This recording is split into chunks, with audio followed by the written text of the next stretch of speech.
You are listening to Overwatch League Network, the podcast with Deadeye on all the latest Overwatch League news and information. The show with Tactical Visor on all of the statistics and analysis. Here are your hosts, Booger and Tanura.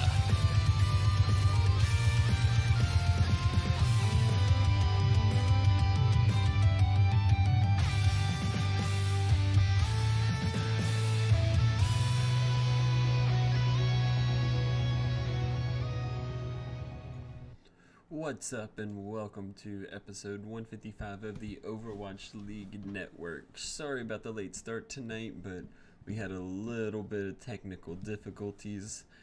But we got it all cleared up, ready to go. Talk about some Overwatch League while the rest of the world is talking about what happened at the Super Bowl, because that's what happened yesterday. And I'm not a big football guy. It's cool. It's just not really my thing. Anura, I know you're about the football, so did you have a good time yesterday? Yeah, no, yesterday was fun. I got to hang with some boys and just chill and watch the game, and it was a blast. I mean, the commercials really wasn't...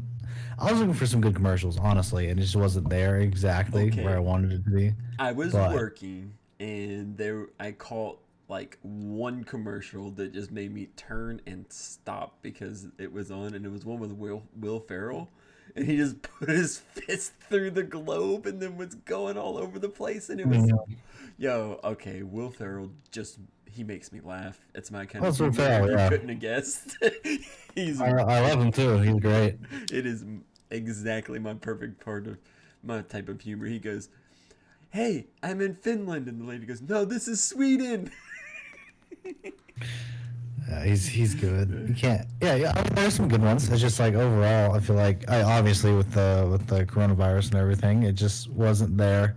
And the game I really thought it was gonna be a closer game than what it was, and it was a kind of a blowout, and that kind of sucks. But I mean, there's a reason why Tom Brady has 7 championships. This guy knows how to win. So overall, it was a good Super Bowl. I mean, I think we had some hyper Overwatch League Grand Finals, but that's just me. I agree. I would much rather watch... Actually, you know what? Okay, so I would literally rather watch certain esports that I don't even like watch or play over the Super Bowl. Like, it's not for me. There was a Rocket League championship that went along with it. I know absolutely nothing about it, and I enjoyed watching some of that. Just cars go vroom vroom swish. That's all I know that happened. You know what I'm saying?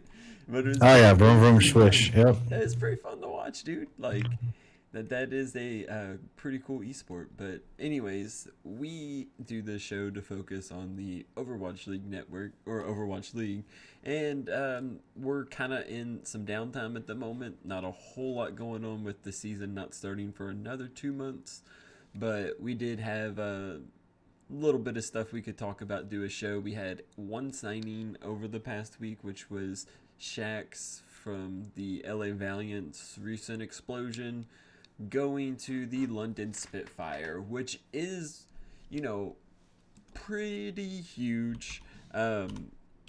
He was shown to be a really good tracer, kills it at the Reaper, just a pretty good DPS player, and now he is joining this new London Spitfire team. Not a new team, but it's a, London Spitfire. They're restructuring. Again, they got quite a few new faces, so seeing them pick up, we're just glad that not all of the all of the LA Valiant team is unemployed. Glad that that's not happening. So we have him joining the likes of Blase, Kelix, Benar, Molf, Sparker, and Hattie.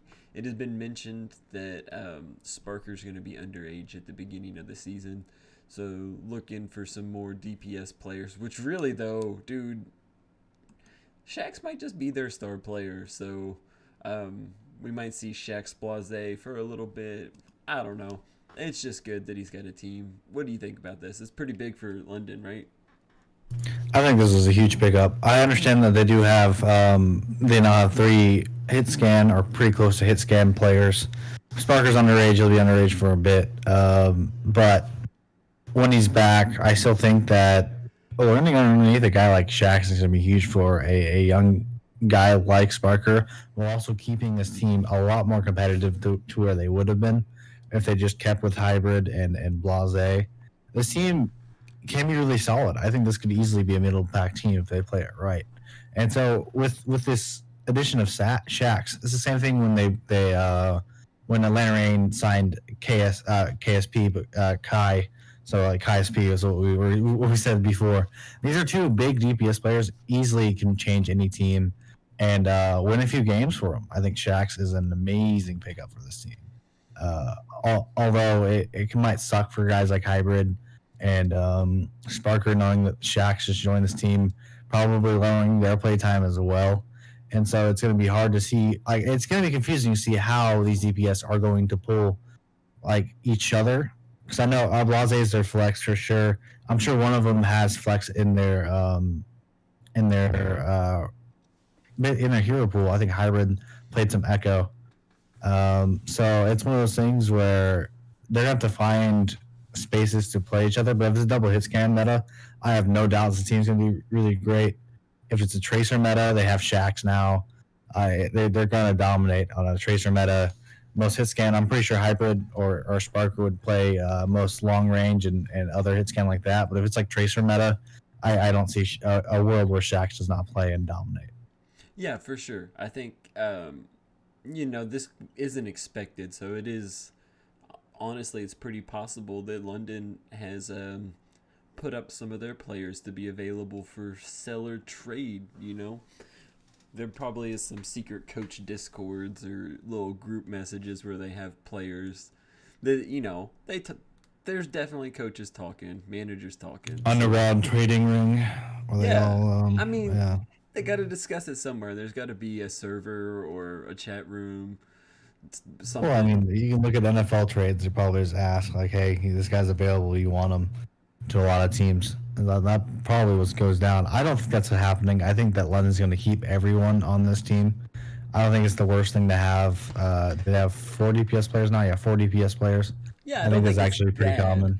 but it's definitely like London does not have a stacked team in other positions as well. So I don't know. That might be something that they'll look at more in like a stage 2 type scenario where they get through stage 1, stage 2, and then like, hey, what can we do here? Because as of they got more than they need, but at the same time, it's not really gonna hurt them. Like picking up Shax is just good. Like there's no way to frame this as bad in my opinion. Right. It reminds me of the Fusion when they got Fury last year.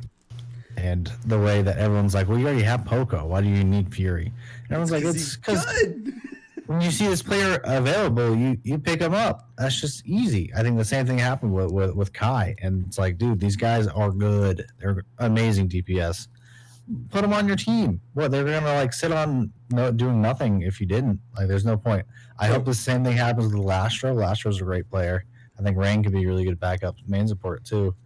But we'll see with the rest of the team. Right now, first of all, this is the best news I've heard from Valiant, knowing that at least some of their players are not going to be um, completely just underused and not even picked up. And so this is nice. I like this a lot.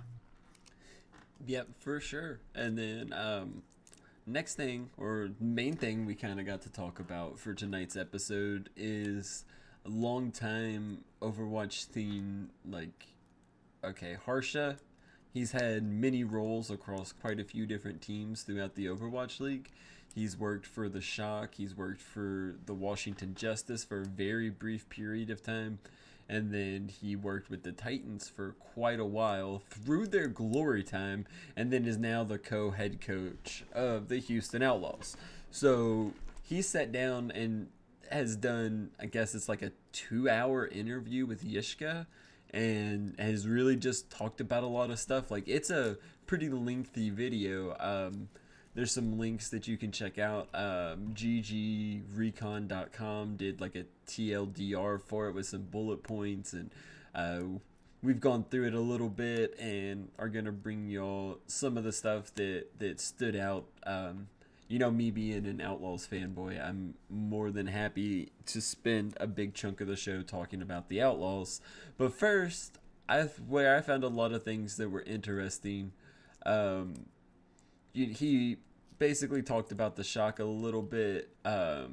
Says that Krusty's really good. He's great at coaching flex supports. That Seffi was an incredible DPS scout, and just kind of really he just didn't say any not a whole lot of juicy details about the Shock. But then when it came to the Titans, basically he talked about when he was setting up the Titans that it was a lot of work, long hours. He didn't have a whole lot of money when he first started, and it took a while to get paid. But all just kind of business stuff. But then he gets into the meat about the Titans. So he starts off. This is a quote. He said that the Vancouver Titans, moving into season 2 when they were like dominant, only had a 30 to 40% win rate in scrims preseason against Korean contenders teams.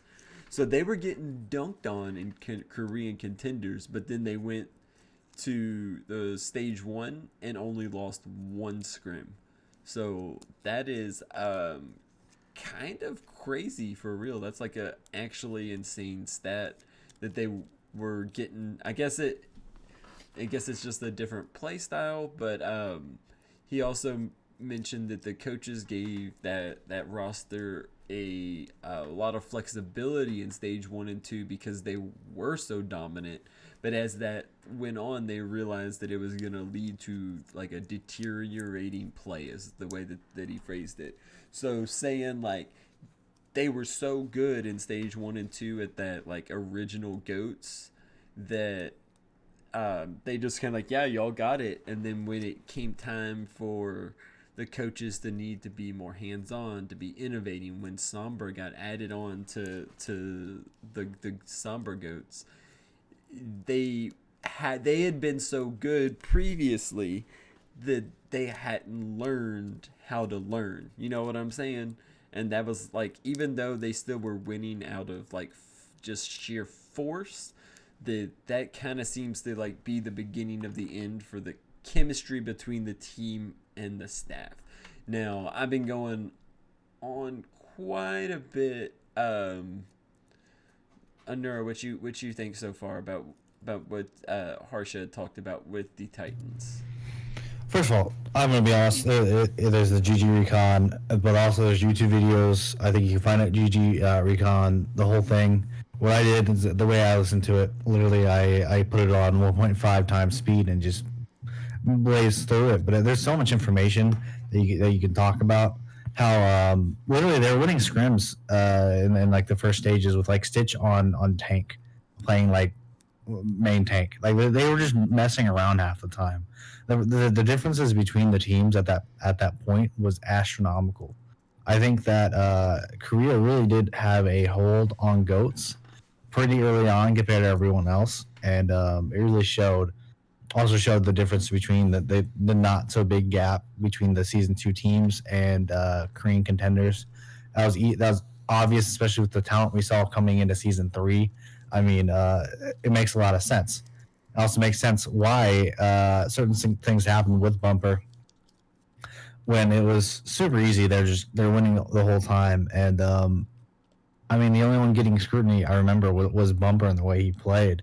And so they never really talked about like him getting scrutiny and all that stuff. But I'd always imagine that led to more things later on, even though I still think he's a great main tank. But the things that, you can see stage 1 and stage 2, they only lost once, and that was the stage 2 finals against Shock. I mean, that's insane. And it makes sense if they're winning every scrim. I think Harsha said a lot, like it for the Titans, more than any other team you've seen, like does scrims results like equal actual game results for this team. So when they're winning like 100%, maybe I think they lost one single scrim in stage 1. That makes a lot of sense, especially how dominant they looked in stage 1 and stage 2. No team was getting any clue, like even close to them. So this makes a lot of sense going back to season 2, stage 1 and stage 2 of the Overwatch League. Why they're so dominant. I thought that was really interesting. And then stage 3, you can see. I remember them talking about how they started losing scrims and they started getting frustrated, and they had a lot of basically inter fighting between the players, because at this point Harsha really reiterated how much of a family they were and how they really they love each other no matter what, but like any other family they fight. And so there's times where certain players wouldn't talk to each other for a few days and stuff like that. So they did have a huge internal debate on, should we just play regular goats, or is Sombra goats the future? Should we go on with that? I think they had a game in between there where they knew they were going to probably lose one. They might have lost both. They had Chengdu and Valiant. Chengdu was easily the hardest to prepare for in that year. And then they had Valiant, and Valiant was looking better after their 0-7 debacle, and they traded everyone away and got a whole bunch of new players. The whole thing that happened with Valiant season 2 already happened. Stage 3, they're looking improved, and they're trying to get into the playoffs. But what happened was, what was it? Vancouver lost their first regular season game to Valiant during the week. They were trying to figure out if they wanted to do Sombra Goats or not. And so you can see that they were not coordinated. They were not. They didn't know what they were doing. It was the first time you see them like actually be lost, and that's when they lost their first game. It makes so much sense. But have we talked about stage 3, 4, and finals yet? Do we need to go on from there? We can.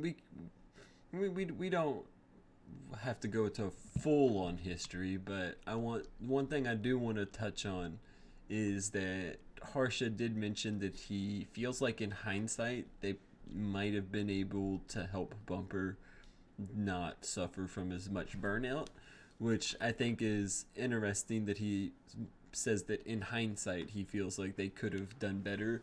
And I think that is just something that's going to lead to better coaches, because Overwatch League's still young. They're still learning to coach as well. So that's pretty interesting. That makes me glad that he mentions that he learned that. Also with the Bumper thing, as he was going out, they said that they had some other choices, and that they interviewed with Tizzy, with Ion, and with Mineral, and that Tizzy got the edge because he was so familiar with the team, because he had played with Runaways before. And he thinks that if Bumper would have been able to play, that it would have been Bumper on Sigma, because he was actually crazy good at Sigma, and Tizzy on Arista. So they would have benched Janu for that, which, I mean, makes sense because he had been playing like Diva, Zarya, that kind of stuff. So they would have been running Bumper Tizzy, and that could have been massive. If they went into the grand finals with that lineup instead, they might have the Shock might not have won, pretty much. You know what I'm saying? Well, they might not have won, or it wouldn't have been a 4-0 blowout. Yeah, because he also did mention that during the finals he felt like the Runaway Titans kind of tilted out on it, and that's what had happened. Is that I guess they felt like that they were doing better against those like Bastion type comps, but they hadn't played any of them that were like the Shock, because they were just better, Well, the thing with the Shock, I think they talked about that as well, was they actually scrimmed Shock before the playoffs, and they destroyed Shock. Shock looked really weak, and then Shock went into the Rain, and they lost against Atlanta Rain, and then they just turned it on. They did what Shock did best. The lower bracket run of the century, for real. Yeah, that was great. I loved that lower bracket run. It was insane. They looked indestructible. Like they really did. It was crazy. Yeah. Okay. So one of the other things that Harsha talked about was that he didn't think that the Vancouver Titans were ready to have a team that was like one or two, like rank 1 or 2 in every meta. Like that was not. They weren't ready for that. That they were looking for a team they could build up like an underdog, kind of like they are now, and that they weren't prepared to pay and treat their players like they were the best team in the league, you know? So that's kind of interesting that he mentioned that, because I guess they kind of thought, oh, we'll pick up a contenders team and we'll put a contenders team into the Overwatch League and they'll be the underdogs. And no, they were number one. So that's kind of wild. You would never think that an organization was going to gamble on wanting an underdog team and then be disappointed that they got the best team, you know? I mean, they did get second place in almost every finals before their first finals win in Contenders Korea. So it makes sense why you picked the Runaway versus some other organizations. But I mean, I don't. Yeah, they weren't ready for this. It looked like there was a lot of problems. Harsha talked about this as well, where he was kind of a mediator between the organization, which I think it's Canucks owns it, but Luminosity runs it. So I think it's Luminosity. Maybe it's Complexity. I don't remember which one.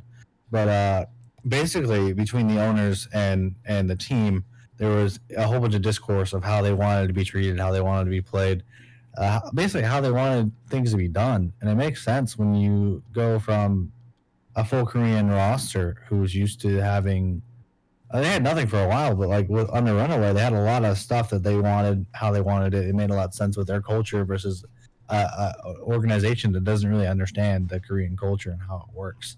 And so Harsha really had to bring both together throughout season 2 for Vancouver Titans. He's a coach, but it sounded honestly from what he was talking about, which at a time he talked about he was living in a mansion where they really wasn't giving him money, so he was living in this huge mansion with like no money and a whole bunch of like he was just living off frozen pizza, running this team, making sure everyone can get there on time with visas. It sounds like it was so poorly ran, which makes so much sense as like an organization to where it really it all just comes together into the season 3 fallout, which Harsha did say he saw it coming, and I completely understand that.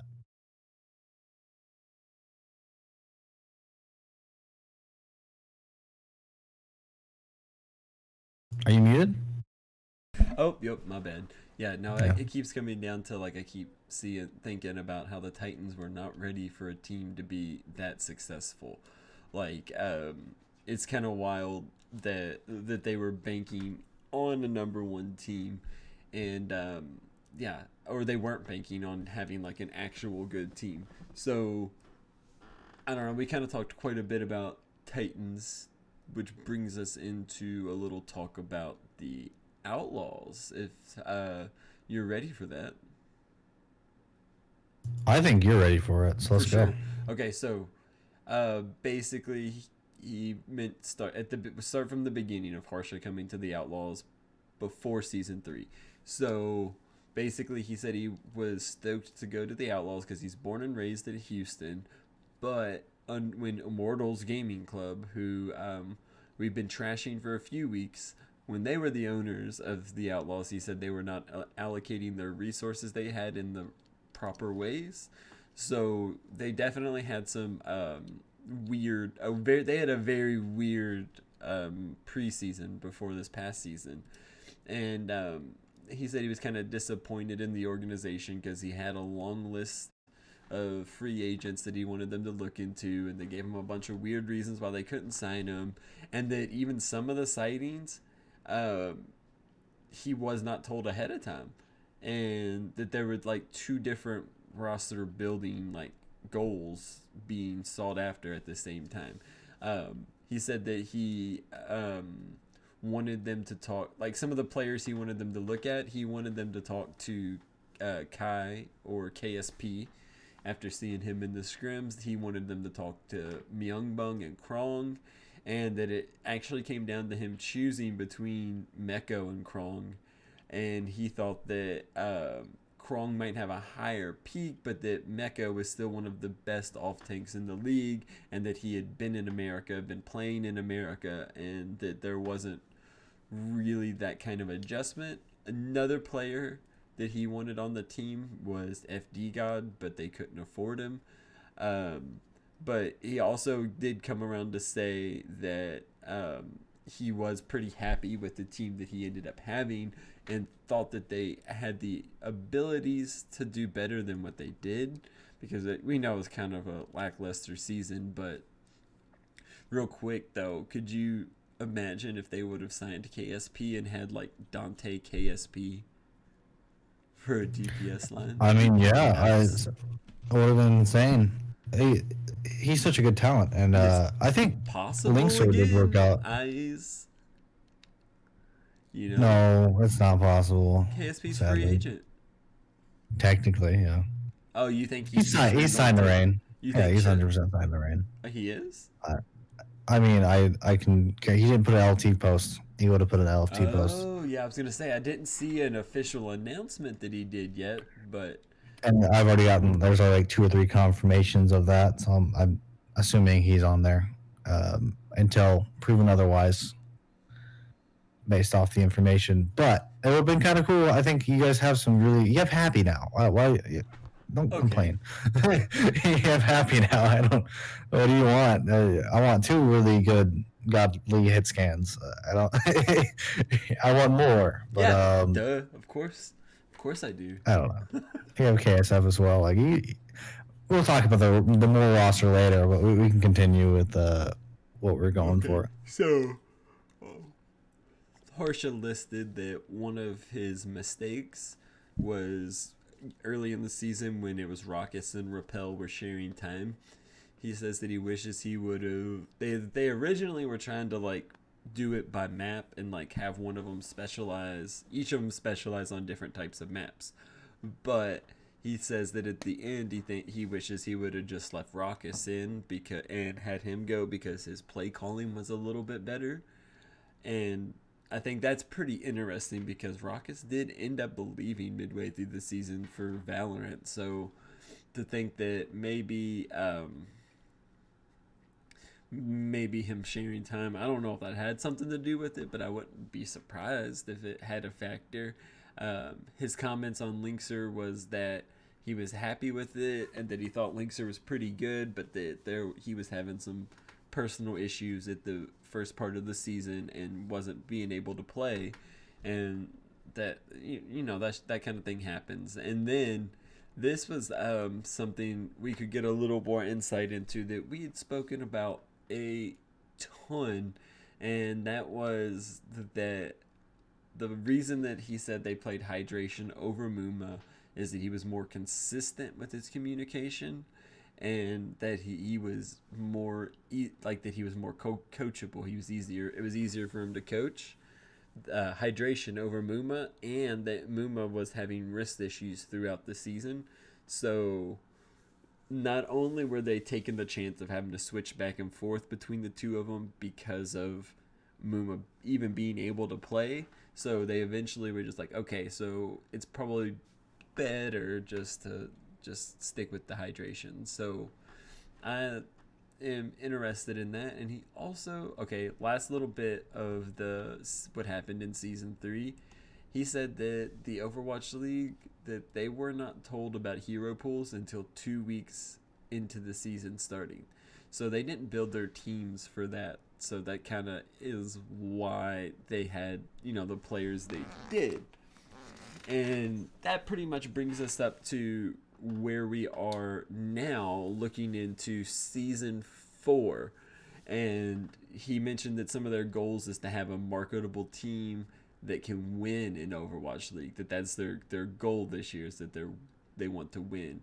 And that all the staff had been working on trying to get Jake back and thought it was kind of a long shot, but Cool Matt was able to lock it down and bring him in, and that he is going to be very focused on coaching, but the way he said it is that he could play. So basically the way I'm hearing is if they get like certain maps where they're going to play Junkrat, they're going to put him in.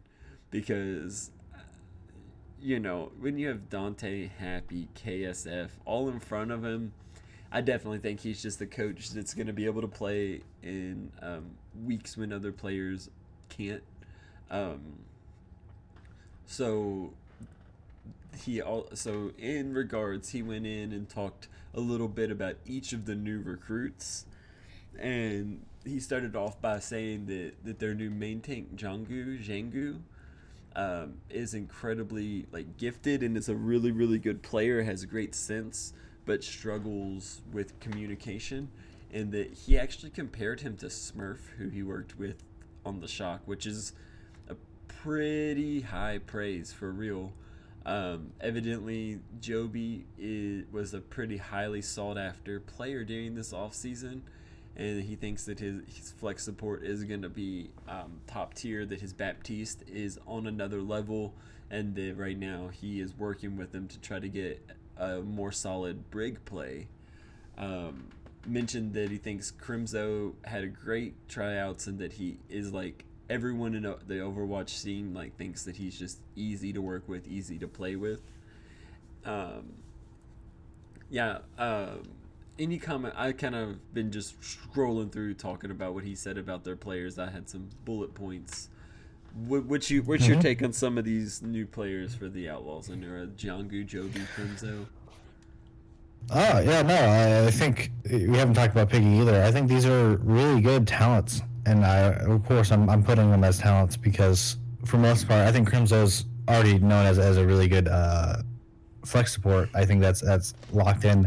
But Jianggu and Piggy, two basically unknowns for most of the people outside of inside the Overwatch League. But according to I think who's the assistant coach? I always forget. 9K. That's it. No, Junkbuck. Oh, okay. Junkbuck. Gotcha. Yeah, assistant or co-head coach, whatever you want to call it. Junkbuck, when he was playing in Korea, when they're doing Korea finals with the Shock, they were really impressed by Piggy and Jianggu. So this makes sense why they pick him up. If they see a lot of talent in these two, which I think they're both highly mechanical, off tanks and main tanks, then if they can really pull it out of them and really push them to the next level, which I'm hoping a guy as seasoned as Junkbuck and Harsha can do, then these should be really good really good like a tank line, as well as Juby. I've been told, everyone, I think even Harsha was talking about it, how he's a great communicator and his mechanics are really good on main support. It sounds like this team is really going for high communication for most of the team. Picking Jianggu is going to be the hardest part. I mean, I feel like for them, it's going to be really interesting to see if they're going to be coordinated with the rest of the team.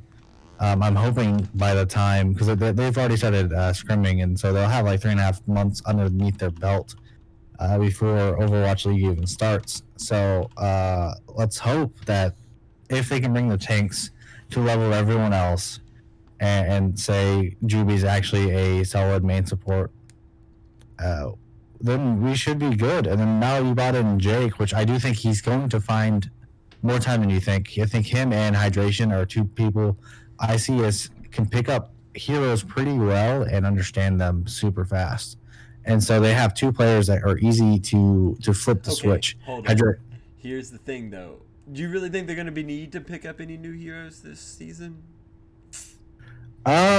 Not necessarily in the whole new hero, but if say they do some changes to certain heroes, which they've been known to do, say soldier changes back in the day when they had that bash and change one time, like they rework heroes and make them into the meta. That changed when they took away his shield. No. Back. No. I remember when he had a shield in beta. Yeah, he had that shield. Fuel for nightmares. All he can do 180 degrees, but you just put him in a corner with his shield and just destroy. And okay, so one thing I'm gonna mention: if you're a fantasy player, Crimzo is probably gonna be a good pickup because even last season, even though he was on kind of a I don't want to say a bad team, but he definitely wasn't on one of the best teams. And the Dallas Fuel was still putting up numbers. So if you play fantasy, keep your eye on Crimzo. Also, Harsha mentioned that he doesn't think that Meko got a tryout for any team other than the Outlaws, which is very surprising because not only do we think highly of Meko, he seemed to think pretty highly of Meko as well. So it's kind of weird that's another player that doesn't have a team that, should. Like, if it wasn't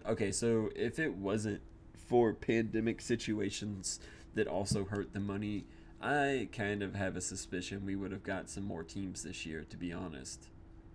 Like, That was a plan. Last year was supposed to be the year we didn't have more teams. This year was supposed to be, but yeah, pandemic we would have more teams.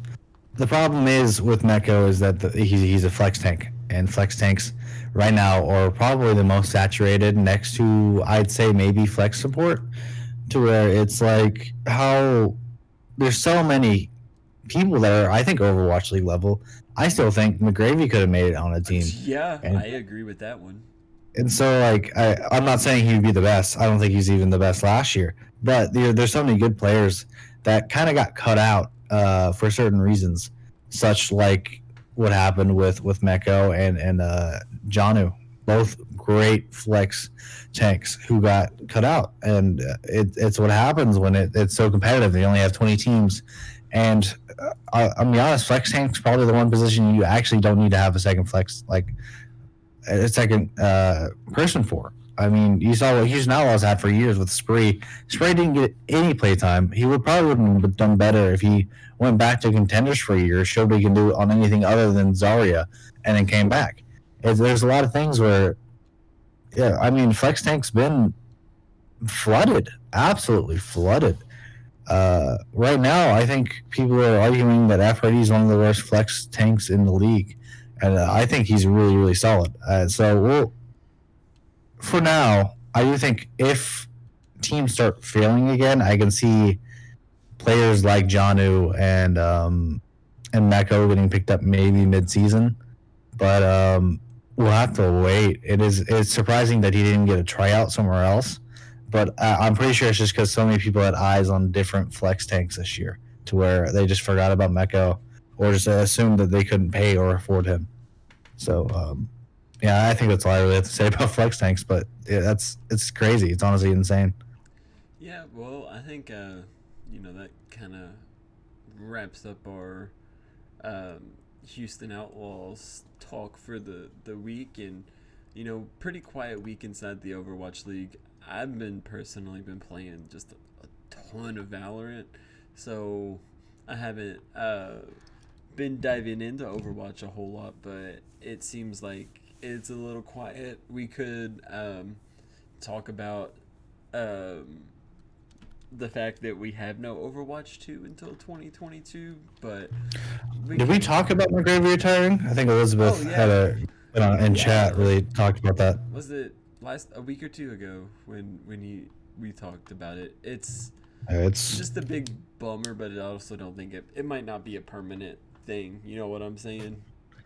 I think I honestly I love him as a player. I think that he's a lot like Jake and Costa, to where I think once he gets his footing and understands the media world, he's going to do something in Overwatch League. I can guarantee you. Take a spot on the desk. They're going to need some casters because some of them are going back to play again. I don't know if he's interested. I don't know if he'd be as much of a caster as one of the desk personalities. I think. Yeah, I think he could definitely be on the desk. Excellent, or even just be like one of someone that makes clips and videos and stuff in between. There's a lot of downtime where we see that clock countdown screen that they can fill up with silly stuff. You know what I'm saying? Yeah. It's better than or he can go into coaching as well. There's a lot of options for him. Yeah. But okay. Oh, we'll see him around for sure. So no doubt.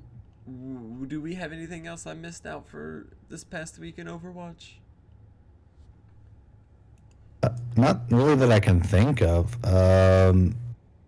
I mean, we should have BlizzCon soon. That should be hype, but that's in another like 18 days. Or 2 weeks? I think it starts on the 19th, I think. So next week, and it's like 2 weeks away, basically. But for what we know, the Shock versus the World's happening there. And I've heard there's other news coming in the Overwatch League. I'd assume it's probably in-game loot is what I'm thinking. Okay, but we'll see. I think it might be free to play. I think free to play is happening, but I don't think that's part of the Overwatch League. But I honestly hope free to play is happening. Last year they just canceled BlizzCon. Yeah. So they wouldn't be having this if they didn't have something to come out with, and I think it might just be release date for the Diablo mobile game, Overwatch free to play.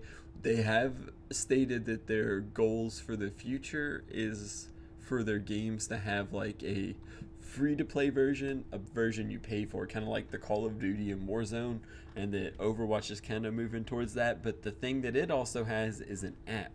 So I'm kind of curious if we're gonna get some sort of mobile game. You can't play Overwatch on mobile, but some sort of mobile game in the Overwatch universe. You know what I'm saying?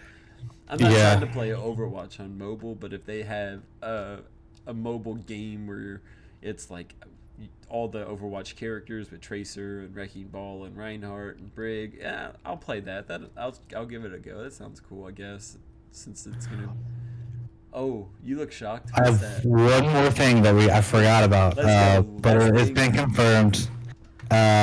Is that teams will now have their own shops? Yes, and as we get more of those leaks trickled out, we will definitely cover some of that. I am lobbying to get Houston Outlaws cowboy hats. They're bringing back the florals. What they've confirmed is bringing back their floral jackets, which I thought were really nice. The what? And then their floral jackets. Have you seen them? The Outlaws floral jacket that they used to have, like season 1. Maybe, I don't know. DM that to me after the show, but yeah, I'm gonna go ahead. We'll go ahead and start closing out the show. Be sure. Is that cool? Yeah. If you like the show, be sure to head on over and leave us a review on your favorite podcatcher. We're always looking for ways to improve and make it a better listening experience. If you send us a review, we will read it on the air. Sorry. All right. You can find additional Overwatch content on the website Overwatch Recall. Every Sunday we release a weekly call that lists the episodes released within the last week. For more information, follow OW Recall on Twitter at OW Recall. And if you'd like to show some additional support to our network of Overwatch shows, consider pledging via Patreon.